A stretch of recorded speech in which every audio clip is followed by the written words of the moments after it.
This, of course, is the Tamron 28-75mm F2.8, the very first lens that I personally bought for the Sony E-mount system a few years ago when I came over from Canon.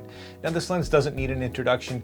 It is very well known in the community, but I thought I'd do a full in-depth review, a long-term review, because I've had this thing for a few years now. I've put it through its paces. So how does this thing stack up here in 2021, and should you still be considering it? Here's some specs to get you going. What this thing is a standard full-frame zoom lens with a fast f2.8 aperture for Sony full-frame mirrorless cameras. Now, this thing is obviously pretty attractive because of its price point, and as you'll see, its performance isn't really that bad either. It can definitely be used in a professional setting, and I'd recommend it to pretty much anybody, even if you're just getting started out in photography if your budget allows. So let's dive in and have a look at this thing, its build and its features.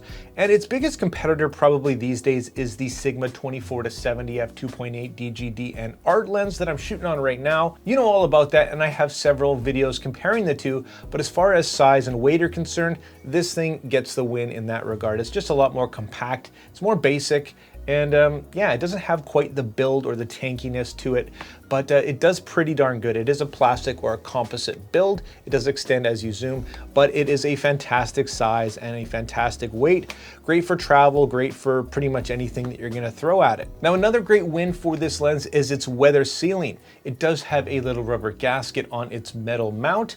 As well, I've never had any dust or specks or any concern when it comes to zooming in or out, opposed to say something like the Sigma, which is known to have some dust issues. So I'm pretty confident when it comes to the weather sealing of this lens. So whether you're shooting inside or outside, they got you covered.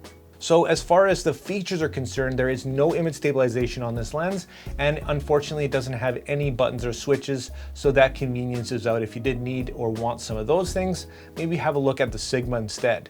But again, to keep costs down, this thing is kind of a bare bones lens.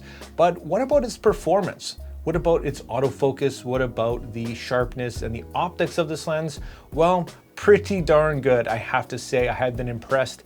Although I will get into it, I did have a few issues with this lens, and that's not a big deal because it does have a great long warranty, and you might need it. That's the thing with these lenses compared to, say, a Sony native lens. They are more expensive, but in my experience, they do kind of have less problems. And there are problems with any lens manufacturer, absolutely, but you can rest assured that when you do pick up something like the Sigma or the Tamron, you do get a nice long warranty, and that feels good. So touching on the focal length for just a second, this lens isn't your typical 24-70, no, it's actually a 28-75, giving you a little bit more reach on the long end at the expense of 4mm on the wide side.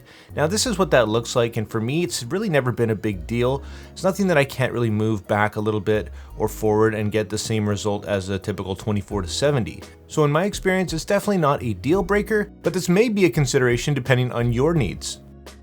So as far as the autofocus is concerned with this guy, it is a beast and a very good performer. It's pretty much completely silent, it's quick, and it's really comparable to the Sigma and even the G Master. We're splitting hairs across the board, but whether you're using it for photos or videos, you're gonna be really happy with the autofocus performance. Now this is of course when it's working as it should be.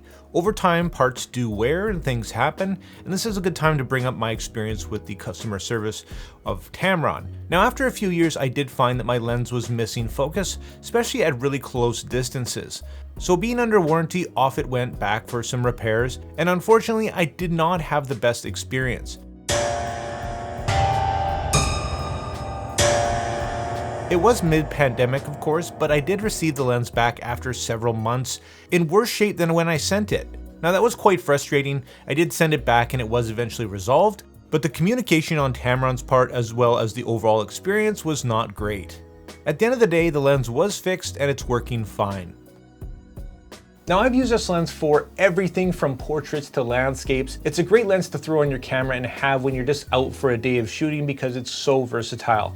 The fast f2.8 means it's going to be great in low light, and it's a fast constant f2.8, meaning if you zoom in and out, it's not going to change whatsoever. So those are some great things about this lens, and here's some photos that I've taken with it, just to show you the versatility of this lens and also the incredible sharpness, which we'll dive into, and the optics here in a minute. I've really enjoyed my time with this lens over the years, and because of its minimalist form factor, I find myself just using it all over the place. It's not going to take up much space in your bag to throw one extra lens in there, so I use it pretty much everywhere that I go, and it's never disappointed.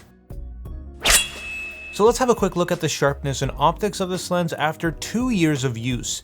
Now, of course, over time things do deteriorate and they wear out, and lenses are no different. So let's see what 2 years of use looks like when it comes to the sharpness of this lens.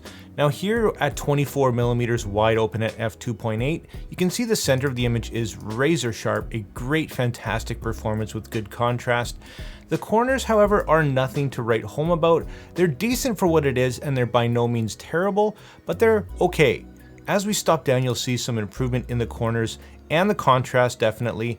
This is f4. As we stop down to 5.6, between 5.6 and f8 are going to be just a fantastic performance, really clearing up in the corners there, and that's going to continue all the way down to about f11 or so, and then after f11 all the way to about f16 you can see just a tiny bit of softness creep in, but very, very well controlled across the board here.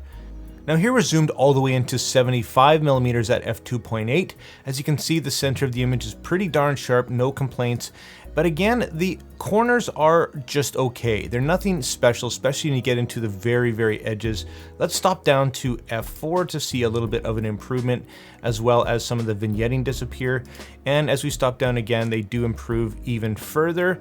Now this is at 5.6 at f8, probably our best image here, and that's going to continue just the same down to about f11. f11 looking pretty darn good as well. And all the way up here at f16, still looking pretty good, so no complaints as far as the image quality at 75mm. Overall, a great performer optically. So what about the distortion and vignetting? We can see in here using our profile correction in Lightroom that there is just a tiny bit of distortion and a little bit of vignetting, and you can use your profile correction or in-camera corrections to clear that right up. Here it is off, but we can also stop down a little bit to see some of that vignetting disappear. Probably by about f4 you can see that it's pretty much gone. Let's have a look zoomed all the way in here to 75mm. As you can see, using our profile correction does clear up some distortion and a little bit of vignetting as well. So overall, it's pretty well controlled throughout the entire aperture and focal range. You really can't say much bad about this lens when it comes to the sharpness and optics, especially for the price. So this lens has served me incredibly well over the years, and I know that it will serve you as well. So I completely and absolutely recommend this lens to anybody. So if you did want to pick it up, I will drop affiliate links down below. I hope you liked this video and you enjoyed this type of content, and if you did, hit that like and subscribe button, join the community, and like always, make mistakes, be yourself, and get out there and take some more pictures. See you next time.